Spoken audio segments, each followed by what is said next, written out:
আসসালামু আলাইকুম রহমতুল্লাহ বারকাতু। আমি আজকে কথা বলবো বাংলাদেশের কোটা আন্দোলন নিয়ে, যেটা কিছুদিন আগে হলো এবং পরিস্থিতির কারণে খুব অল্প সময়ের মধ্যে এটা মোটামুটি একটা স্বৈরাচার বিরোধী আন্দোলনে রূপ নিল। এই আন্দোলনটাকে দমন করার জন্য আমরা দেখলাম গভর্নমেন্ট লিটারেলি কয়েকশো মানুষকে তারা মেরে ফেলছে এবং এখন চলতেছে ধরপাকড়। আম, আমরা আসলে এই বাংলাদেশে স্বাধীন হওয়ার পর অনেক আন্দোলন হয়েছে, কিন্তু কিছু ঘটনা, কিছু আন্দোলন একটা জাতির মনস্তত্ত্বে এমন কিছু চেঞ্জ আনে যেটা আসলে kind of long lasting. Lenin, আপনারা হয়তো নাম সবাই জানেন, সোভিয়েত ইউনিয়নের কমিউনিস্ট বিপ্লবী, যার আদর্শের সাথে আমরা একমত। আবার তার একটা কথা খুব খাটে। তার কথাটা ছিল এমন যে দেয়ার আর decades where nothing happens and there are weeks where decade happens। অর্থাৎ অনেক সময় পার হয়ে যায়, কিছুই হয় না, কিন্তু খুব অল্প সময় অনেক বড় পরিবর্তন আসে। বাংলাদেশে যে ঘটনাটা ঘটলো অনেকটা সেরকম আমি বলবো। এটার সিগনিফিক্যান্স ওয়াইজ, এটার ইম্প্যাক্ট ওয়াইজ, এটা বাঙালি জাতির যেই কালেকটিভ মনস্তত্ত্ব, সামষ্টিক যেই মনস্তত্ত্ব, সেই মনস্তত্ত্বে এমন কিছু পরিবর্তন আনছে বলে আমি মনে করি, এবং এবং এই পরিবর্তনটা থাকবে বলে আমি মনে করি, এবং এটা ওভারঅল খুবই পজিটিভ একটা ঘটনা। কোনো অর্থে পজিটিভ পজিটিভ এই অর্থে যে আমরা অনেকদিন ধরে ফিল করতেছিলাম যে মানুষজন এই জুলুমের যে শাসন চলতেছে গত বেশ অনেক বছর ধরে আওয়ামী লীগের, কাইন্ড অফ এই ব্যাপারে মানুষ ইনডিফারেন্ট হয়ে গেছে, উদাসীন হয়ে গেছে, কেউ কিছু বদার করে না। 2013 সালে শাহবাগের শাপলা চত্বরে অনেক আলেমকে শহীদ করা হলো। 18-এ একটা বড় ঘটনা ঘটতে পারত। এরপরেও কেন কেন জানি মানুষজনের অ্যাটিটিউডের মধ্যে একটা স্বার্থপরতা, একটা নির্লিপ্ততা খুব মানে খুবই স্ট্রংভাবে ফিল করতেছিল সবাই, যে কাউকে দিয়ে বোধহয় কিছুই হবে না এবং এই গভর্নমেন্ট এদেরকে কেউ কখনো সরাতে পারবে না। বাট ইকুয়েশনটা আসলে যেরকম সবাই ভাবতো সেরকম না। কোরআন আল্লাহ তাআলা একটা আয়াতে বলছেন যে আসলে আল্লাহ কেউ জানে না আল্লাহর সৈনিক কোথায়, কারা আল্লাহর সৈনিক।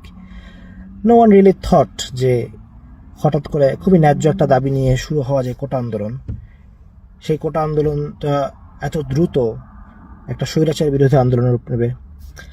এই আন্দোলনটার উপর ক্র্যাকডাউনটা এত ভয়াবহ হবে যে পুরো দেশ, ইভেন যারা আওয়ামী লীগের লং টার্ম অ্যালাই, সেকুলার শাহবাগী, তারাও আওয়ামী লীগের থেকে দূরে সরে আসছে অনেকে। পুরা যারা একটা নির্লিপ্ত একটা গোষ্ঠী, মিডল ক্লাস যাদেরকে আমরা বলি, যারা সবসময় নিজেদের জব ক্যারিয়ার, তারা পর্যন্ত গভর্নমেন্টের উপরে বিরক্ত হয়ে রাগে ক্ষোভে রাস্তায় নেমে আসছে। এবং এই যে পুরো ব্যাপারটা, এটা আসলে কেউ এক্সপেক্ট করে নাই। খুবই ন্যায্য একটা দাবি, কোটার বৈষম্য দূর করা, সেই আন্দোলনটা যেটা খুব সহজে সলভ করা যেত একটা ডায়ালগের মাধ্যমে বা যে কোনো উপায়ে, সেই জিনিসটাকে আসলে সহজভাবে সলভ না করে গভর্নমেন্ট খুব ব্রুটাল কিছু মেজার নিল, কিছু পদক্ষেপ নিল। শান্তিপূর্ণ আন্দোলন, বাট তারা করলো মকিং, তারা দিল হুমকি। আপনারা জানেন যে শেখ হাসিনা এই স্টুডেন্টদেরকে রাজাকারের নাতি বলে উপহাস করছিল, এবং সেদিনই বোঝা যাচ্ছিল যে আসলে গভর্নমেন্ট এই দাবিকে খুব শক্তভাবে দমন করবে। এটা একটা স্বৈরাচারী যারা শাসক, ফ্যাসিস্টদের একটা মেন্টালিটি। তারা ভো বললে ভোটচোর মনে করে, তারা মুখে একটা শব্দ বললেই যে কোনো কিছুতে তারা খুব থ্রেটেন্ড ফিল করে। And that's what happened. যে কোটার দাবি নিয়ে, কোটা বৈষম্যের দূর করার যে দাবি, সেই দাবিটাকেও গভর্নমেন্ট সরকার বিরোধী বা যে কোনো কিছু তার নিজের বিপক্ষে না নিলে তার আসলে তার রাতে ঘুম হয় না, দমন না করলে তার ঘুম হয় না রাতে। এবং এই জন্য সে যেটা বলতে পারে খুবই ডিসপ্রপোর্শনেটভাবে এই আন্দোলনটাকে দমন করার চেষ্টা করলো, যেটা সে এক্সপেক্ট করে নাই, যেটা ছাত্র এক্সপেক্ট করে নাই, যেটা আমরা কেউ এক্সপেক্ট করি নাই। সেটা হচ্ছে যে এই গভর্নমেন্ট যে ফিয়ার ট্যাকটিক দিয়ে, থ্রেট দিয়ে একটা ত্রাসের একটা রাজত্ব যে কায়েম করছে, যুবলীগ, ছাত্রলীগ, স্বেচ্ছাসেবক লীগ, পুলিশ, মিডিয়ার মাধ্যমে, এই যে একটা তার মানে ক্ষমতার যে একটা বলয়, একটা মানে একটা ফিয়ারফুল একটা এনভায়রনমেন্ট সে তৈরি করছে, এটা যে আসলে ভেঙে যাবে, মানুষ যে আসলে হাসিনাকে গালি দিবে, মানুষ যে আসলে আওয়ামী লীগকে ভয় পাবে না, ছাত্ররা যে এক রাতের মধ্যে ছাত্রলীগকে হল থেকে বের করে দেবে, ছাত্ররা যে পুলিশ এবং বিজিবি, ছাত্র এবং জনতা মিলে পুলিশ এবং বিজিবিকে নাস্তানাবুদ করে ফেলবে, এই জিনিসটা আসলে কেউ এক্সপেক্ট করে নাই। এটা থেকে সবচেয়ে ভালো জিনিস হচ্ছে যে আসলে আমাদের অনেক ভাই মারা গেছে, অনেক হাজার হাজার মানুষ আহত হয়েছে, নিরাপত্তাহীনতায় ভুগতেছে আমরা জানি। বাট এই যে ভয় পাওয়া, এই যে আওয়ামী লীগের ব্যাপারে একটা মানুষের যে একটা ওদের সামনে দাঁড়ানো যাবে না, আমরা কখনোই পারবো না, ওদের সাথে মানে সবসময় নিজেকে সেফ রেখে কোনো রকমে নিজের লাইফকে চালাই নিয়ে যাওয়ার যে একটা প্রবণতা, এই জিনিসটা নাই হয়ে গেছে। এবং দ্যাটস দ্য বেস্ট থিং এরকম একটা জাতির জন্য যারা লং টাইম ধরে শোষিত হয়ে আসতেছিল। সবচেয়ে চমৎকার জিনিসটা এটাই আসলে যে এতদিন গভর্নমেন্টকে মানুষ ভয় পেত এবং এখন গভর্নমেন্ট মানুষকে ভয় পায়। ইট ওয়াজ মাচ নিডেড। এখন হয়তো সিচুয়েশনটা বাংলাদেশে এমন হয়তো সেরকমটা মনে হচ্ছে না, because situation so called under control, but আসলে এটাকে আন্ডার কন্ট্রোলে বলা যায় না, বিকজ যে জিনিসটা হয়ে গেছে সেটা আসলে এখনো ফিরানো যাবে না। এবং any time anything can happen, এবং এটা কালকে হতে পারে, সেটা 6 মাস পরে হতে পারে। বাট যে এই ধরনের একটা স্বৈরাচারী গভর্নমেন্টকে রাস্তায় নামানোর জন্য যে প্রিরিকুইজিট, সেই প্রিরিকুইজিট ফুলফিলড হয়ে গেছে। সেটা হচ্ছে যে মানুষ আর সরকারকে ভয় করে না, মানুষ এই গভর্নমেন্টকে নামানোর জন্য তারা নিজের রক্ত দিতে রাজি আছে, এবং মেনি পিপল অলরেডি এটা প্রুফ করছে। এখন আন্দোলন বলতে আসলে হয়তো এরকম মনে হওয়াটাই স্বাভাবিক যে আন্দোলন তো থেমে গেছে, বাট আন্দোলন মানে আসলে নট নেসেসারিলি যে রাস্তায় নেমে সমস্ত কার্যক্রম শুধু ওইটাই আন্দোলন, সেটা না। আসলে এই গভর্নমেন্ট গত প্রায় 15 বছর ধরে বাংলাদেশের গভর্নমেন্ট ক্ষমতায় আছে। তারা তাদের এই ক্ষমতাকে টিকায় রাখার জন্য কিন্তু সফট পাওয়ার, হার্ড পাওয়ার অনেক কিছু তারা অ্যাপ্লাই করছে। তারা উন্নয়নের গল্প সাজাইছে যেটা মানুষ বিশ্বাস করে না। যারা তাদের যে মাস্তান গুন্ডা ক্যাডার, যে একটা কুকুরদের একটা ফোর্স, ছাত্রলীগ যুবলীগ, সেই ফোর্সটাকে দিয়ে তারা মানুষ ভয় দেখাতো, সেটাও মানুষ এখন সেটাকে আর ভয় পায় না।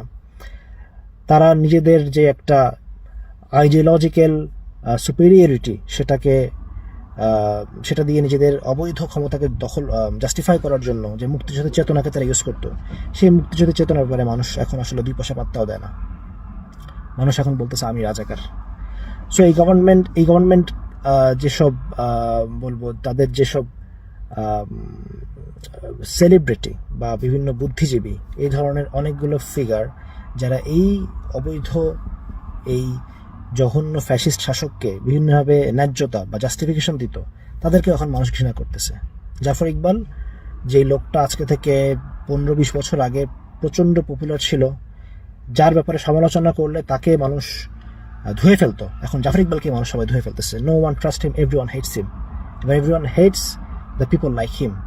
সো এই গভর্নমেন্টের সমস্ত পিলার আস্তে আস্তে ভেঙে গেছে, শুধু একটা পিলার টিকে আছে, সেটা হচ্ছে তার গায়ের জোর। আমরা দেখলাম আসলে এই পিলারটাও যথেষ্ট পরিমাণে ক্ষতিগ্রস্ত হয়েছে।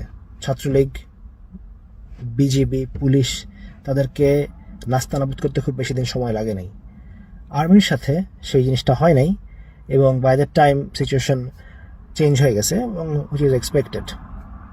তো যেটা বলতেছিলাম যে আন্দোলন মানে আসলে রাস্তায় নেমে সবসময় বিক্ষোভ করা নট নেসেসারিলি। আন্দোলন বলতে এই যে একটা সরকার, এই যে একটা ফ্যাসিস্ট স্বৈরাচারী একটা জুলুমবাজ একটা গভর্নমেন্ট, একটা জুলুমবাজ একটা পরিবার, এদের ব্যাপারে মানুষের মধ্যে এরা কিভাবে চলে, এরা কিভাবে ন্যায্যতা আদায় করে, কিভাবে তারা শক্তি দিয়ে, ক্ষমতা দিয়ে মানুষকে কন্ট্রোল করে, এই জিনিসগুলো 1 by 1 আসলে ভেঙে ফেলা, এই জিনিসগুলোর ব্যাপারে মানুষকে ঐক্যবদ্ধ করা, এদের মিথ্যাচারকে মানুষের সামনে প্রকাশ করে দেওয়া, এটা আন্দোলন। আন্দোলন মানে একটা ন্যারেটিভ তৈরি করা। আন্দোলন মানে হচ্ছে একটা সংস্কৃতির জন্ম দেওয়া, ফ্যাসিস্টদের বিরুদ্ধে এই আমাদের যে এতগুলা ভাই শহীদ হলো তাদেরকে বারবার স্মরণ করা, এটা হচ্ছে আন্দোলন। এটাও আন্দোলন, এটাই আন্দোলন না, এটা আন্দোলনের একটা অংশ। সো আমরা সবসময় খুব হিটেড পার্টটা নিয়ে উত্তেজিত থাকি যে রাস্তায় নামছে ছেলেপেলেরা, মারামারি হবে, কিছু একটা হয়ে যায়, বাট সেটা হয়েই যাবে এমন কোনো গ্যারান্টি নাই।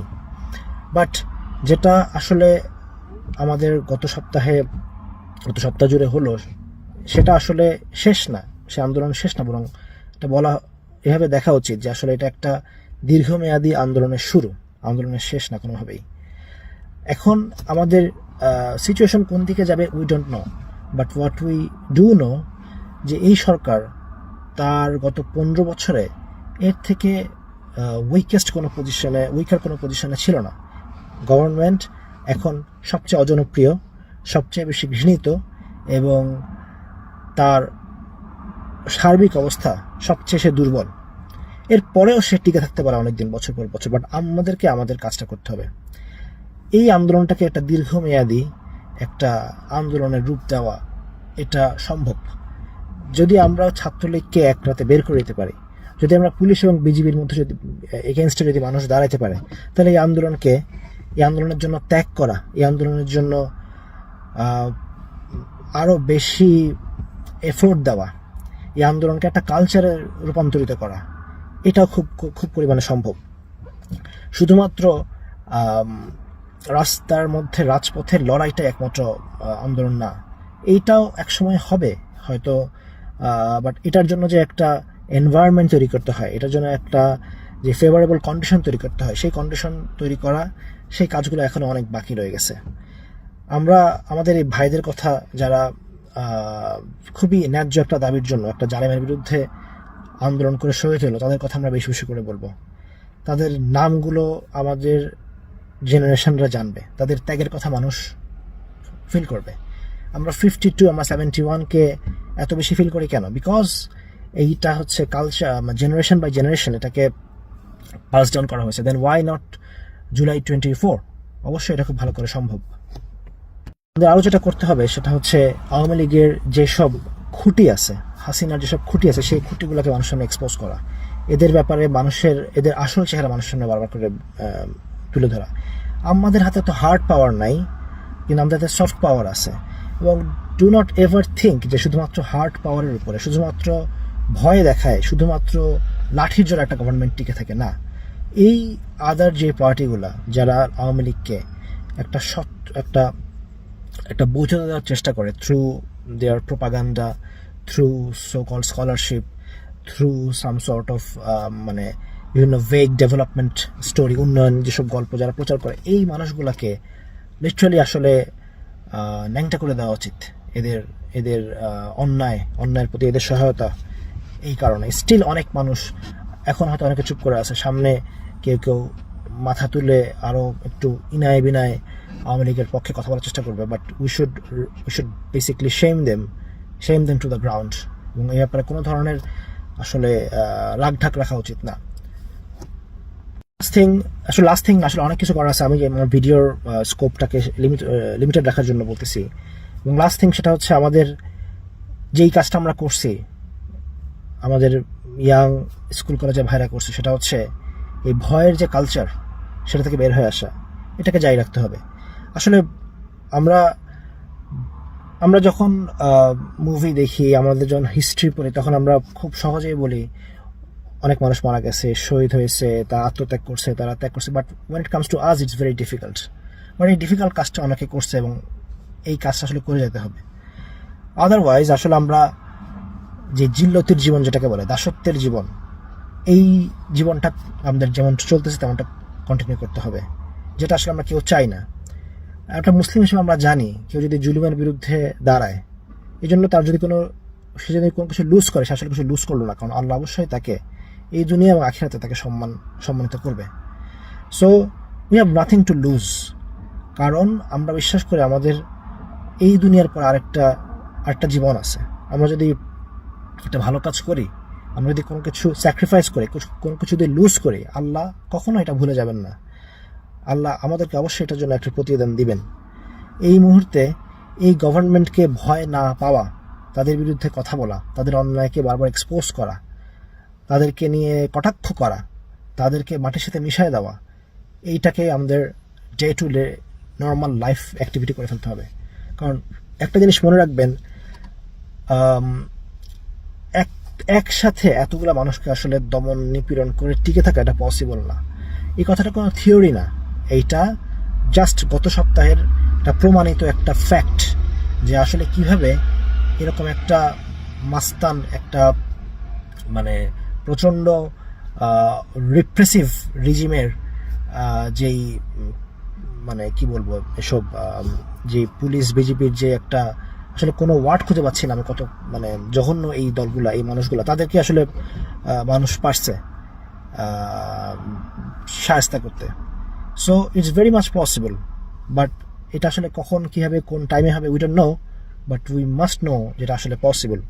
এবং এটা তখনই সম্ভব হবে যেভাবে করে মানুষ ভয়কে ইগনোর করে রাস্তায় নেমে আসছে। And we must continue this effort.